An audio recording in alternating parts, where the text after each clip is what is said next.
Disebabkan awning tak siap lagi, kita kena hujan sikit Uning cantik tak cukup kalau tiangnya tak kemas. Tengok macam mana kami sembunyikan skru dan buat desain tanggam. Guys, apa yang best dekat Glozon Iron Guard, kita tengok dekat bahagian bawah tapak kepada tiang ni.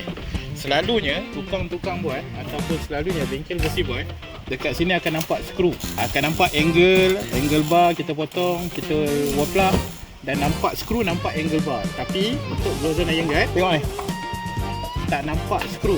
Ibarat tak ada skru tau, tapi sebenarnya ada skru. Sebab skru tu berada di bawah tiang. Jadi kita buat cantiknya design kau-kau, fit betul. Kita buat plate dekat bawah, kita waplak di dalam tiang. Lepas tu kita tutup dengan tiang. Plus kita tambah dengan capping tu. Kita cantikkan lagi dekat bahagian tapak. Jadi apa yang best, tapak jadi cantik dan dapat elakkan tapak daripada kena air hujan.